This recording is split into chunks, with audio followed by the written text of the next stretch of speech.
Authentic Pakistani শেফের হাতে রান্না করা মান্ডি রাইস, কলমি টিকা সহ সব ধরনের খাবার ট্রাই করতে আমি চলে গিয়েছিলাম স্যাফরন ডাইনে। মাত্র 500 টাকা বাজেট হলেই কিন্তু দুইজন ভরপেট খেতে পারবেন। এন্ড পাকিস্তানি কাস্টমার্সরা বলেছে this is exactly the same taste what they have in Pakistan. Not only তাদের ফুড, রেস্টুরেন্টটাও কিন্তু খুবই আইসুদিং। ব্রেকফাস্ট মেনু থেকে আমি ট্রাই করেছিলাম পায়া নিহারি এন্ড বিফ গোশ নিহারি। পায়া থেকে মাসেলস একদম খুলে খুলে আসছিল এন্ড এটা তাদের মোস্ট সেলিং আইটেম হলো। আমার ফেভারিট ছিল বিফ গোশ নিহারি। বিফ পিসটা কিন্তু বেশ ভালোই বড়, বাট এর চেয়েও সারপ্রাইজিং ছিল ধরার আগেই গোশটা ভেঙে যাচ্ছিল। অলসো মেন্স থেকে আমার ফেভারিট ছিল মান্ডি রাইস এন্ড কলমি টিকা। কলমি টিকার স্পাইসেস কিন্তু একদমই ডিফারেন্ট ছিল এন্ড খেতে কিন্তু একটু স্পাইসি হয়, এন্ড মান্ডি রাইস কিন্তু একটু লেস স্পাইসেস হয়। সো কম্বিনেশনটা কিন্তু একদমই পারফেক্ট। দুইজনের এই প্ল্যাটারটার দাম কিন্তু মাত্র 470 টাকা। আমরা শেফ স্পেশাল মার্কা রাইস উইথ চিকেন নিয়েছিলাম, যেটার প্রাইস ছিল 899 টাকা। চাইলে কিন্তু দুইজনের জন্য নিতে পারবেন, প্রাইস পড়বে 650 টাকা। এটার রাইসটা যেমন কালারফুল, গ্রেভিটাও কিন্তু বেশ স্পাইসেস দেয়া। তাদের স্যাফরন স্পেশাল একটা রোল হয় যেটার বাইরে প্রচুর চিজ থাকে এন্ড ভেতরে থাকে বিফ শিক। এটার মেকিং প্রসেস থেকে sizzling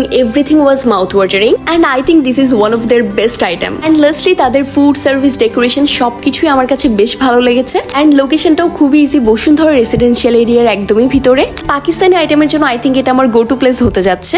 so that is it for today. For more don't forget to follow me.